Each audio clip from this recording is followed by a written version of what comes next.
एक बुलेट सवार आदमी पिछले कुछ दिनों से उसका पीछा कर रहा है, जिससे वो बहुत घबराई हुई है। नैना की बेस्ट फ्रेंड अनन्या सही समय पर अपनी कार से आकर उस बुलेट सवार को टक्कर मार देती है, जिससे नैना बच जाती है। अनन्या अपने बोल्ड अंदाज में उस आदमी को धमकाती है और भविष्य में नैना का पीछा न करने की चेतावनी देती है। इसके बाद दोनों दोस्त डिनर करने एक रेस्टोरेंट में जाते हैं। वहां उनकी दोस्ती और पृष्ठभूमि का पता चलता है। अनन्या एक अमीर परिवार से है, जबकि नैना उत्तर प्रदेश के एक गांव फूलपुर से है। नैना अनन्या के मंगेतर मानव की कंपनी में काम करती है। कहानी में मोड़ तब आता है जब रात में मानव नैना को फोन करके अपनी शादी के वेन्यू को फाइनल करने में मदद मांगता है, क्योंकि वो बिजनेस ट्रिप पर जा रहा है। नैना उसकी मदद करने के लिए राजी हो जाती है और एक होटल में उससे मिलने जाती है। होटल के बाहर नैना के पिता का दाहिना हाथ मन्नू उन्हें एक साथ देख लेता है। जब नैना मानव को गले लगाकर विदा होती है तो मन्नू ये सब रिकॉर्ड कर लेता है। वो ये वीडियो नैना के पिता श्याम किशोर को भेजता है, जो गांव के एक दबंग व्यक्ति हैं। श्याम किशोर अपनी बेटी के सम्मान को ठेस पहुंचने के कारण बहुत गुस्सा हो जाते हैं। वो मन्नू को मानव का अपहरण करके फूलपुर लाने का आदेश देते हैं। अगले दिन मानव खुद को एक कमरे में बंधा हुआ पाता है। वो ये जानकर हैरान रह जाता है कि उसकी शादी की तैयारियां चल रही हैं। मन्नू उसे जबरदस्ती शेरवानी पहनाता है और शादी के मंडप में ले जाता है। जब दुल्हन का घूंघट उठता है तो मानव नैना को देखकर चौंक जाता है। वो विरोध करता है और बताता है कि वो खन्ना इंडस्ट्रीज के मालिक का बेटा है, लेकिन श्याम किशोर अपनी धौंस जमाते हैं। बंदूक की नोक पर मानव को नैना की मांग में सिंदूर भरना पड़ता है और शादी की रस्में पूरी करनी पड़ती हैं। कहानी का अंत एक रोमांचक मोड़ पर होता है, जहां नैना अपने कमरे में डरी हुई बैठी है और मानव के गुस्से की आवाज सुनकर दरवाजे की तरफ भागती है। नैना अपनी सुहागरात की सेज पर डरी हुई बैठी थी, तभी उसे मानव की चीखने की आवाज सुनाई दी। घबराहट में वो दरवाजे की तरफ भागी और देखा कि दो लोग जबरदस्ती मानव को खींचकर कमरे में ला रहे थे। ये देखकर नैना का धैर्य टूट गया। उसने गुस्से में उन आदमियों को डांटा, तुम लोगों को पता भी है ये कौन है? इन्हें तुरंत छोड़ दो। नैना का ये रूप देखकर मानव हैरान रह गया, क्योंकि उसने नैना को हमेशा शांत स्वभाव का ही समझा था। जैसे ही उन लोगों ने मानव को छोड़ा, नैना ने उन्हें वहां से चले जाने का हुक्म दिया और चेतावनी दी कि अगर उन्होंने ऐसी हरकत दोबारा की तो वो उन्हें अपनी ही बंदूक से मार देगी। कमरे में आते ही मानव ने दरवाजा अंदर से बंद किया और गुस्से में नैना की गर्दन पकड़कर उसे दीवार से सटा दिया। तुमने ये सब जानबूझकर किया है ना? मानव ने गुस्से में कहा। नैना ने सहमते हुए कहा, मैं सच में माफी चाहती हूँ, मैं सब ठीक कर दूंगी। मानव का गुस्सा 7वें आसमान पर था। उसने कहा, मुझे यहाँ से अभी निकालो, वरना मैं तुम्हारी जान ले लूंगा।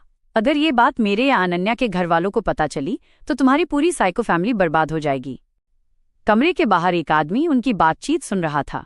उसने सारी बात जाकर श्याम किशोर यानी नैना के पिता को बताई। ये सुनकर श्याम किशोर गुस्से से बोले, अब देखता हूँ ये लौंडा यहाँ से कैसे जाता है। अब ये हमारा घर जमाई बनकर यहीं रहेगा। इधर मानव ने नैना पर अपना गुस्सा निकालते हुए कहा, काश मैं तुम्हें वेडिंग वेन्यू दिखाने के लिए नहीं ले जाता। मुझे लगा था तुम अनन्या की पसंद को समझने में मेरी मदद करोगी, पर तुम तो बहुत चालाक निकली। इस पर नैना का भी सब्र टूट गया। वो भी गुस्सा होकर बोली, मैंने कोई चालाकी नहीं की, मैं भी तुम्हारी तरह फंसी हूं। और रही बात तुम्हारी, तो मैं तुम जैसे घमंडी इंसान से बात भी नहीं करना चाहती। मैंने ये सब सिर्फ अनन्या की खुशी के लिए किया, क्योंकि उसकी जान तुम्हें बसती है। नैना ने यह भी बताया कि उसका फोन उसके घर वालों ने छीन लिया था। उसने मानव को शांत रहने को कहा ताकि वे मिलकर इस मुश्किल से निकल सकें। ये कहकर नैना एक तरफ होकर लेट गई। तभी उसे किसी के गिरने की तेज आवाज आई। उसने खिड़की से झांक कर देखा तो मानव खिड़की से कूद चुका था और लंगड़ाते हुए गेट की तरफ भाग रहा था। नैना ने देखा कि कुछ लोग बंदूक लिए पकड़ो उसे चिल्लाते हुए उसके पीछे भाग रहे थे। नैना ने खिड़की से देखा तो मानव गेट से कूदकर भाग रहा था और बंदूक लिए लोग पकड़ो उसे चिल्लाते हुए उसके पीछे दौड़ रहे थे। नैना समझ गई कि मानव ने भागकर एक बहुत बड़ी गलती कर दी है।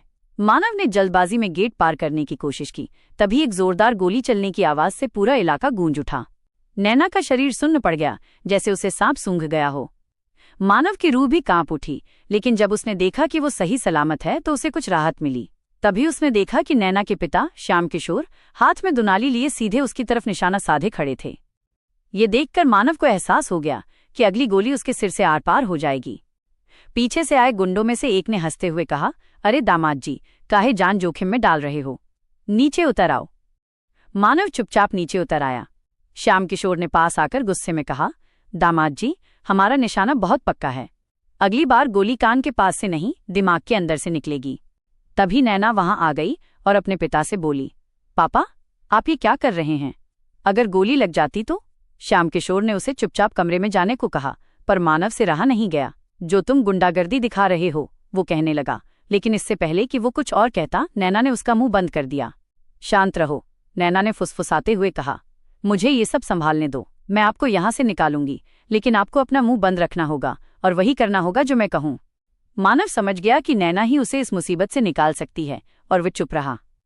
श्याम किशोर ने फिर से नैना को कमरे में जाने का हुक्म दिया, लेकिन नैना ने हिम्मत से जवाब दिया, नहीं पापा, कोई बात नहीं होगी।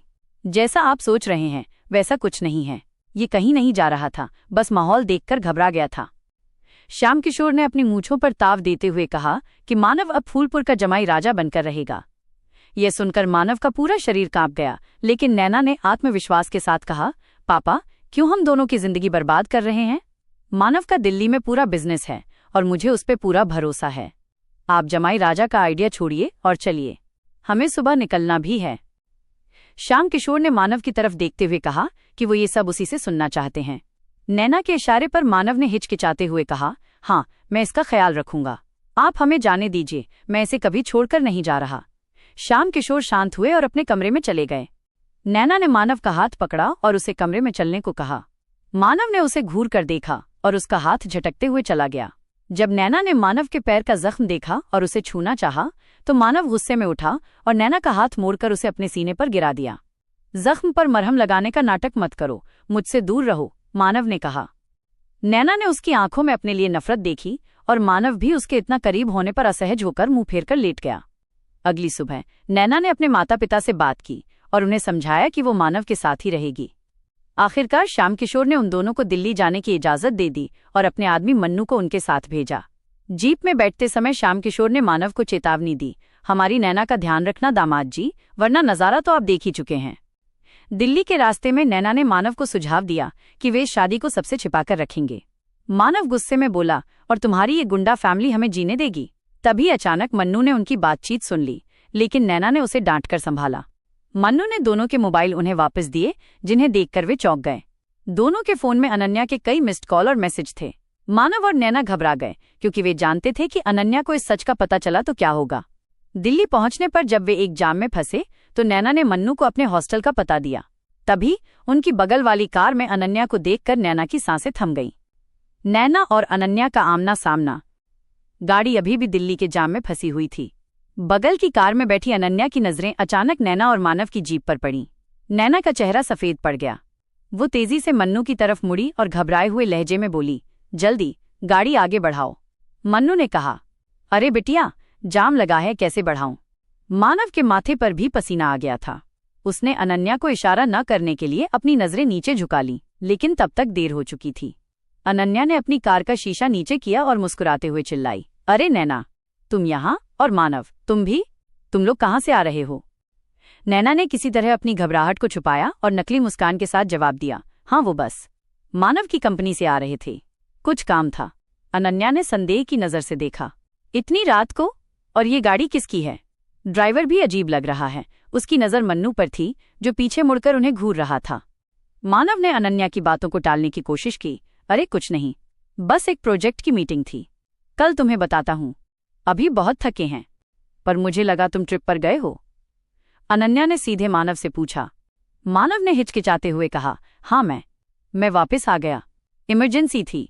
अनन्या को कुछ गड़बड़ लगी, पर इससे पहले कि वो और कुछ पूछ पाती, जाम खुलने लगा। नैना ने तुरंत मन्नू से कहा, जल्दी चलो। जैसे ही उनकी जीप आगे बढ़ी, अनन्या ने मानव को फोन किया, मानव, तुम दोनों ठीक हो? मुझे कुछ अजीब लग रहा है, और ये तुम्हारी गाड़ी नहीं है ना? मानव ने फोन पर झुंझलाते हुए कहा, अनन्या, बाद में बात करते हैं, मैं थका हुआ हूं, बाय। ये कहकर उसने फोन काट दिया। अनन्या को पहली बार मानव का ऐसा रूखा व्यवहार देखने को मिला, जिससे उसकी चिंता और बढ़ गई। गाड़ी हॉस्टल पहुंच गई। नैना ने मन्नू से कहा, आप यहीं रुकिए, मैं बस अपना सामान लेकर आती हूं। मानव ने भी कहा कि वो यहीं इंतजार करेगा। जैसे ही वे हॉस्टल के अंदर गए, मन्नू ने फोन लगाया, दद्दा, सब ठीक है, दोनों यहीं उतर गए हैं। अनन्या बिटिया को भी देख लिया था, पर उन लोगों ने संभाल लिया। ठीक है मन्नू, श्याम किशोर की आवाज आई, पर नजर रखियो, ये लोग चालाक हैं। उधर मानव और नैना हॉस्टल के कमरे में पहुंचे। मानव गुस्से में था। उसने कहा, ये क्या नाटक था? अब अनन्या को शक हो गया होगा। नैना ने परेशान होते हुए कहा, मुझे पता है, पर हमें अभी बस यही करना होगा। हमें अनन्या से कुछ दिनों के लिए दूर रहना होगा, जब तक हम कुछ सोच नहीं लेते। मानव ने निराशा से कहा, तुम क्या करोगी? ये बात कब तक छुप सकती है? अनन्या को पता चला तो वो क्या सोचेगी? तभी नैना के फोन पर अनन्या का कॉल आया। दोनों एक दूसरे की तरफ देखने लगे। नैना और अनन्या का आमना सामना जारी। नैना का दिल जोरों से धड़क रहा था। उसने एक नज़र मानव की तरफ देखा, जिसने सिर झुका रखा था। फोन की घंटी बजती रही। नैना ने हिम्मत करके कॉल उठाया। नैना, तुम ठीक हो?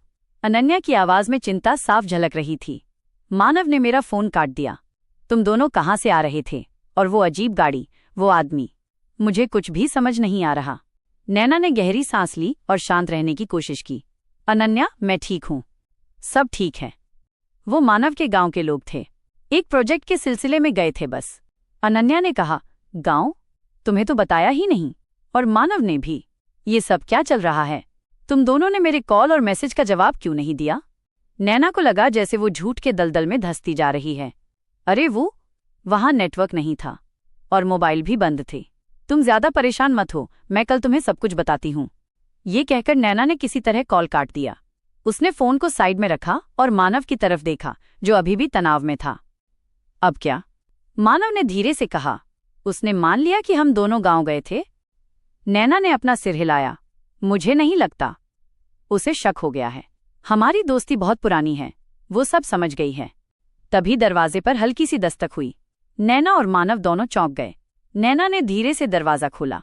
सामने कोई नहीं था। नैना ने राहत की सांस ली। वो अंदर आने को ही थी कि तभी उसे एक कागज का टुकड़ा जमीन पर पड़ा हुआ मिला। उसने उसे उठाया। उस पर लिखा था, अनन्या हॉस्टल के बाहर तुम्हारी कार का इंतजार कर रही है। नैना का दिल एक बार फिर जोर से धड़कने लगा। उसे समझ नहीं आ रहा था कि अनन्या वहां क्यों आ गई है। कागज का टुकड़ा देखते ही नैना और मानव दोनों के होश उड़ गए। अनन्या हॉस्टल के बाहर उनकी कार का इंतजार कर रही थी। नैना को समझ नहीं आ रहा था कि वो क्या करे।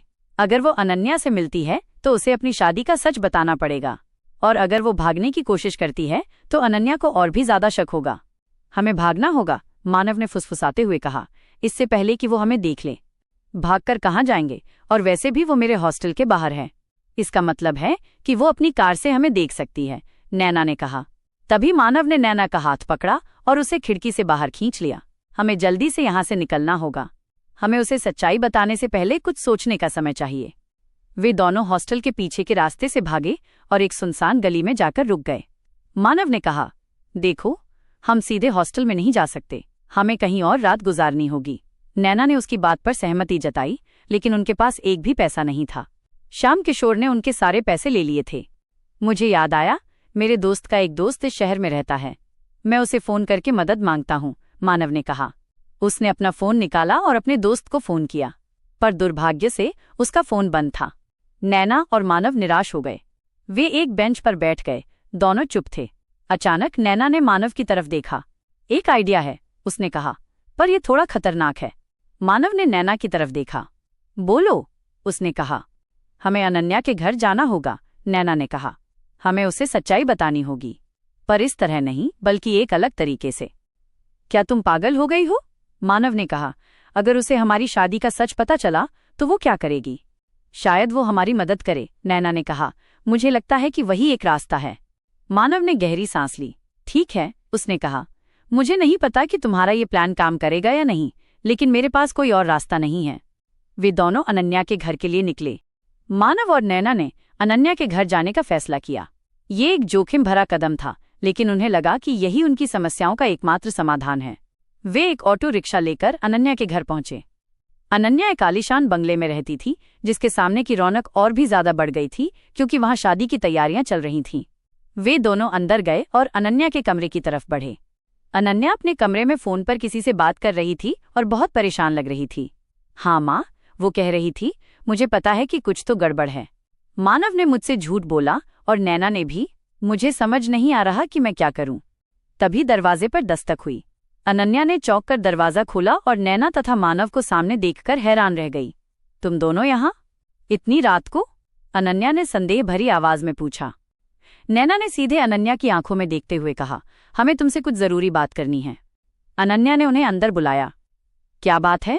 तुम दोनों ने मेरे कॉल क्यों नहीं उठाए? और वो गाड़ी, वो लोग, सब कुछ इतना अजीब क्यों लग रहा था? नैना ने लंबी सांस ली और बोलना शुरू किया। अनन्या, जो हमने तुमसे कहा वो सच नहीं था। हम गांव नहीं गए थे। हमें तुम्हारी मदद चाहिए। ये सुनकर अनन्या को लगा जैसे उसके पैरों तले जमीन खिसक गई हो। क्या मतलब? क्या सच नहीं है? और तुम्हें मेरी मदद क्यों चाहिए? उसने बेचैनी से पूछा। मानव ने बोलना शुरू किया। अनन्या, तुम्हें याद है वो आदमी जो नैना का पीछा कर रहा था? दरअसल वो नैना के पिता का आदमी था। नैना के पिता को लगा कि मैं नैना को परेशान कर रहा हूं, इसलिए उन्होंने हमें जबरदस्ती शादी। मानव की बात पूरी होने से पहले ही नैना ने उसका हाथ पकड़ा और कहा, अनन्या, हमारे साथ जो हुआ वह मजबूरी थी। हमें तुमसे कुछ छुपाना नहीं चाहिए। हमारे पास कोई और रास्ता नहीं था। हमें माफ कर दो। अनन्या ये सब सुनकर सदमे में थी। उसकी आंखों में अविश्वास और दर्द का मिला जुला भाव था। उसने एक पल के लिए दोनों की तरफ देखा और फिर जोरदार आवाज में चिल्लाई, ये तुम लोग क्या बकवास कर रहे हो? क्या तुम दोनों ने मुझसे झूठ बोला? और ये क्या शादीवादी की बात कर रहे हो? क्या तुम दोनों ने मेरे पीठ पीछे ये सब किया? अनन्या की आंखों में अब गुस्सा साफ झलक रहा था। मानव, तुम मुझसे प्यार करते थे, है ना? और नैना, तुम मेरी सबसे अच्छी दोस्त थी। तुम दोनों ने ऐसा क्यों किया? अनन्या की आंखों में गुस्सा और अविश्वास देखकर नैना का दिल बैठ गया। उसने तुरंत मानव की ओर देखा और फिर अनन्या की तरफ मुड़कर बोली, अनन्या, प्लीज मेरी बात सुनो। मुझे पता है कि ये सब अजीब लग रहा है, लेकिन हमने तुमसे कुछ भी जानबूझकर नहीं छिपाया। मानव भी आगे आया और बोला, अनन्या, मैं जानता हूं कि तुम गुस्से में हो, लेकिन प्लीज हमें एक बार सुनने का मौका दो। जो हुआ वो हमारी मर्जी से नहीं हुआ। अनन्या ने गुस्से में मानव की तरफ देखा। तुम्हारी मर्जी से नहीं हुआ? तो किसकी मर्जी से हुआ? तुमने मुझसे इतना बड़ा सच क्यों छिपाया? तुम नैना के साथ शादी करके आए हो और मुझे बता भी नहीं रहे थे। नैना ने अनन्या का हाथ पकड़ने की कोशिश की, लेकिन उसने अपना हाथ झटक लिया। नैना ने हिम्मत करके उसे पूरी बात बताई। उसने फूलपुर गांव, उसके पिता का गुस्सा और बंदूक की नोक पर हुई शादी का पूरा किस्सा सुनाया। उसने ये भी बताया कि कैसे मानव को अगवा किया गया और कैसे उसकी जान को खतरा था। मानव ने भी बीच में नैना की बात को आगे बढ़ाया। अनन्या, तुम्हें याद है जब मैं तुम्हें वेडिंग वेन्यू दिखाने के लिए नैना के साथ गया था? तुम्हारे पापा को लगा कि मैं तुम्हें धोखा दे रहा हूं। उन्होंने मुझ पर शक किया और मुझे उठा लिया। ये सब तुम्हारी वजह से हुआ, ताकि वे मुझे नैना से शादी करने के लिए मजबूर कर सकें। ये सुनकर अनन्या सदमे में आ गई। उसने उन दोनों की आंखों में डर और दर्द देखा, जिसे वो पहले नहीं समझ पाई थी। उसका गुस्सा धीरे धीरे डर में बदलने लगा। उसे लगा जैसे अनन्या ने तुरंत नैना और मानव के लिए पानी लाया और उन्हें सोफे पर बैठने के लिए कहा। उसकी आंखों में अब गुस्सा नहीं बल्कि एक दृढ़ता थी। अब कोई रोएगा नहीं, उसने मजबूती से कहा। हमें दिमाग से काम लेना होगा। उसने दोनों से सारी घटना की और भी बारीकी से जानकारी मांगी। शादी कहाँ हुई? क्या कोई कागजी कार्रवाई हुई? और नैना के पिता की असली ताकत क्या है? नैना ने बताया कि उनके गांव में उनके पिता का हुक्म ही कानून है और बंदूक की नोक पर हुई शादी को भी वहां कोई चुनौती नहीं दे सकता। मानव ने भी अपनी तरफ से बताया कि वो इस शादी को स्वीकार नहीं कर सकता और इसे जल्द से जल्द खत्म करना चाहता है। अनन्या ने ध्यान से उनकी बातें सुनी। ठीक है, उसने कहा, सबसे पहले हमें ये तय करना होगा कि हम इस शादी को लोगों से कैसे छुपाएंगे। तभी अनन्या के फोन की घंटी बजी। वो उसकी माँ थी। अनन्या ने बाहर जाकर बात की और अपनी माँ से झूठ कहा कि वो अपनी एक दोस्त के घर रुकी हुई है। फोन पर बात करने के बाद वो और भी दृढ़ निश्चय होकर लौटी। हमें अब एक ठोस योजना बनानी होगी। हमारे सामने 2 बड़ी चुनौतियां हैं, अनन्या ने कहा। पहली, इस शादी को पूरी दुनिया से छुपाना, और दूसरी, इसे हमेशा के लिए खत्म करना। मेरे पास एक योजना है। अनन्या ने एक गहरी सांस ली, मानो उसने स्थिति की गंभीरता को पूरी तरह समझ लिया हो। ठीक है, उसने कहा, अब हमें ये तय करना होगा कि तुम दोनों कहाँ रहोगे। मानव ने निराशा में कहा, मैं अपने घर नहीं जा सकता। मेरे माता पिता मुझे देख लेंगे और मैं उन्हें कुछ नहीं समझा पाऊंगा। हाँ, अनन्या ने जवाब दिया, और नैना के लिए हॉस्टल जाना भी सुरक्षित नहीं है।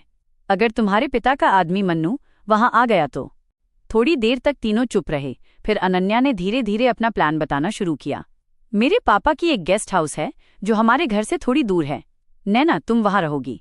मैं अपने माता पिता से कहूंगी कि तुम एक काम के सिलसिले में दिल्ली में हो और तुम कुछ दिनों के लिए हमारे साथ रुकोगी। नैना को यह सुनकर राहत मिली, लेकिन मानव ने पूछा, और मैं कहाँ रहूंगा? अनन्या ने कहा, तुम मेरे साथ रहोगे, मेरे घर में। ये सुनकर नैना और मानव दोनों हैरान रह गए। नैना ने कहा, तुम पागल हो गई हो? अगर तुम्हारे माता पिता ने हमें एक साथ देख लिया तो? अनन्या ने उन्हें शांत किया। चिंता मत करो, उसने कहा, मैं सब संभाल लूंगी। मेरे घर में बहुत जगह है और मैं अपने माता पिता से कहूंगी कि तुम यहाँ एक काम के सिलसिले में हो। हम सब कुछ छुपा कर रखेंगे। जब तक हमें कोई कानूनी मदद नहीं मिल जाती तब तक यही हमारा घर होगा।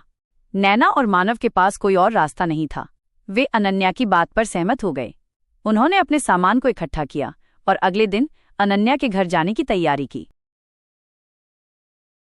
अगले दिन सुबह होते ही अनन्या ने अपनी योजना के अगले कदम को उठाया। उसने अपने एक पुराने कॉलेज मित्र और अब एक सफल वकील रोहन को फोन किया। उसने रोहन से कहा कि उसे एक बहुत ही जरूरी और निजी मसले पर तुरंत मिलना है। दोपहर में तीनों एक शांत कैफे में रोहन से मिले। मानव और नैना दोनों बहुत घबराए हुए थे। ये पहली बार था जब वे अपनी कहानी किसी बाहरी व्यक्ति को बताने जा रहे थे। अनन्या ने उन्हें हिम्मत दी और रोहन को सारी बात विस्तार से बताई। उसने नैना और मानव की शादी से लेकर मानव के भागने की कोशिश और श्याम किशोर की धमकियों तक सब कुछ साफ साफ बताया। रोहन ने बिना किसी जल्दबाजी के पूरी बात सुनी।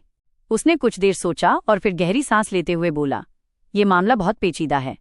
कानूनी तौर पर यह शादी जबरदस्ती हुई है और इसे रद्द अन्नुल किया जा सकता है, लेकिन असली मुश्किल तुम्हारी शादी का प्रमाण है। चूंकि ये शादी किसी सरकारी दफ्तर में पंजीकृत नहीं हुई है और गांव में हुई है जहां नैना के पिता का बोलबाला है, तो हमें वहां सबूत जुटाने में बहुत दिक्कत होगी। रोहन ने आगे बताया, हमारे पास दो रास्ते हैं। पहला, हम चुपचाप और गुप्त रूप से इस शादी को रद्द करने की प्रक्रिया शुरू करें। इसमें समय लगेगा, लेकिन ये सुरक्षित होगा। दूसरा, हम इस मामले को मीडिया में लेकर आएं, जिससे श्याम किशोर पर दबाव बने। इसमें जोखिम है क्योंकि वो एक बहुत प्रभावशाली आदमी है और अगर उसे पता चला कि तुम लोग मीडिया के पास गए हो तो ये खतरनाक हो सकता है। रोहन की बात सुनकर नैना और मानव के चेहरे पर और भी ज्यादा रोहन की बात सुनकर तीनों सोचने लगे। मानव को जल्दी थी, लेकिन वो जानता था कि मीडिया का रास्ता बहुत जोखिम भरा हो सकता है। श्याम किशोर का गुस्सा और ताकत वो खुद देख चुका था। अगर उन्हें पता चला कि वे मीडिया के पास गए हैं तो उनकी जान भी खतरे में पड़ सकती थी। अनन्या ने नैना और मानव की तरफ देखा। मुझे लगता है कि हमें धीरे और सुरक्षित तरीके से ही जाना चाहिए, उसने कहा। हमारी जान ज्यादा जरूरी है। नैना ने सहमति में सिर हिलाया। मैं सहमत हूं। अगर पापा को पता चला तो वे किसी भी हद तक जा सकते हैं। मानव भी अनिच्छा से तैयार हो गया। ठीक है, उसने कहा, लेकिन हम इस सबको कब तक छिपा कर रखेंगे? जब तक ये शादी रद्द नहीं हो जाती, रोहन ने जवाब दिया। मैं आज ही कागजी कार्रवाई शुरू कर दूंगा, लेकिन हमें कुछ सबूत चाहिए होंगे। क्या तुम्हारे पास शादी की कोई फोटो या वीडियो है? नैना को याद आया कि मन्नू ने उनकी एक तस्वीर ली थी। उसने कहा, हाँ, मन्नू ने बाहर मेरी और मानव की तस्वीर ली थी। शायद मेरे पापा के पास वो हो। रोहन ने कहा, ठीक है, हमें कोई ऐसा सबूत चाहिए जो सीधे तौर पर यह साबित करे कि शादी जबरदस्ती हुई थी। फिलहाल तुम तीनों को बहुत सावधानी बरतनी होगी। किसी को भी शक नहीं होना चाहिए। अगले कुछ दिन बहुत तनाव भरे थे। अनन्या ने अपने माता पिता से कह दिया था कि नैना अपनी इंटर्नशिप के लिए कुछ दिनों तक उनके गेस्ट हाउस में रहेगी। मानव भी अनन्या के घर पर ही रह रहा था, लेकिन वो हमेशा अनन्या के माता पिता की नजरों से बचकर रहता था। एक दिन अनन्या की मां ने मानव को देखा और उनसे पूछा, तुम यहाँ क्या कर रहे हो मानव? मानव घबरा गया, लेकिन अनन्या ने तुरंत जवाब दिया, माँ, वो मेरे साथ एक प्रोजेक्ट पर काम कर रहा है। वो मेरे मंगेतर हैं और हमें बहुत सारा काम करना है। अनन्या की मां मुस्कुराई, लेकिन उनकी आंखों में एक सवाल था। मानव और नैना को लगा कि वे अभी भी सुरक्षित नहीं हैं। अब जब अगले कुछ दिन नैना, मानव और अनन्या के लिए एक मुश्किल परीक्षा की तरह थे। वे अपनी योजना पर काम कर रहे थे, लेकिन उन्हें हमेशा इस बात का डर था कि उनका रहस्य कभी भी उजागर हो सकता है। एक शाम जब मानव और अनन्या बाहर डिनर पर थे, तभी अनन्या का फोन बजा। उसने फोन उठाया और मानव से कुछ दूर जाकर बात करने लगी। मानव ने अनजाने में उसकी कुछ बातें सुन ली। दद्दा, मैंने सब संभाल लिया है, अब कोई दिक्कत नहीं होगी। बस आप अपनी बेटी का ख्याल रखना, अनन्या फुसफुसा रही थी। मानव के कान खड़े हो गए। दद्दा, ये तो नैना के पिता का नाम था। उसे शक हुआ और उसने अनन्या से कहा कि उसे कुछ जरूरी काम है और वो घर वापस जा रहा है। अनन्या ने उसे रोकने की कोशिश की, लेकिन वो नहीं रुका। मानव सीधे नैना के पास गया। वो हैरान थी, क्योंकि मानव कभी भी इतनी जल्दी नहीं आता था। नैना, उसने कहा, अनन्या के बारे में कुछ जानते हो? क्यों, क्या हुआ? नैना ने पूछा। मुझे लगता है कि वो हमसे कुछ छुपा रही है, मानव ने कहा। उसने अनन्या की बातों के बारे में बताया। दोनों ने मिलकर अनन्या के कमरे में जाकर सबूत खोजने का फैसला किया। वहां उन्हें एक पुराना फोन मिला, जिसमें अनन्या की नैना के पिता श्याम किशोर के साथ हुई बातचीत का रिकॉर्ड था। जब उन्होंने रिकॉर्ड सुना तो उनके पैरों तले जमीन खिसक गई। पता चला कि ये सब अनन्या की साजिश थी। अनन्या को डर था कि मानव के पिता उसे कभी भी स्वीकार नहीं करेंगे, क्योंकि वो बिजनेस से नहीं थी। इसलिए उसने नैना को फंसाने की योजना बनाई। उसने ही उस लड़के को नैना का पीछा करने के लिए भेजा था ताकि वो नैना को अपनी बेस्ट फ्रेंड बनकर बचा सके। फिर उसने नैना के पिता से मिलकर मानव और नैना की जबरदस्ती शादी करवाई ताकि मानव के पिता को नैना के दबंग पिता का डर हो जाए और वो अनन्या को स्वीकार कर लें। अनन्या का प्लान था कि वो बाद में शादी को रद्द करा देगी। नैना और मानव सदमे में थे। जब अनन्या वापस आई तो उन्होंने उसका सामना किया। तुमने ये सब क्यों किया? नैना ने रोते हुए पूछा। तुमने मुझे मजबूर किया, अनन्या ने ठंडे लहजे में कहा। मुझे तुम्हारे जैसी साधारण लड़की से बेहतर जिंदगी चाहिए थी। मानव का दिल टूट गया। उसने अनन्या को धोखा दिया था और नैना को उसकी दोस्ती के लिए इस्तेमाल किया था। उसने महसूस किया कि नैना ही एक ऐसी इंसान थी जिसने सच्चाई के लिए अपनी जान जोखिम में डाली थी। उसने नैना का हाथ पकड़ा और अनन्या से कहा, तुमने हमारा रिश्ता खत्म कर दिया, लेकिन तुमने हमें एक दूसरे से जोड़ दिया है। मानव और नैना ने अनन्या को छोड़ दिया। उन्होंने तय किया कि वे अपनी जिंदगी को एक नया मोड़ देंगे। उन्होंने रोहन की मदद से शादी को कानूनी रूप से मान्य करवाया और एक नई जिंदगी की शुरुआत की। कहानी यहीं खत्म होती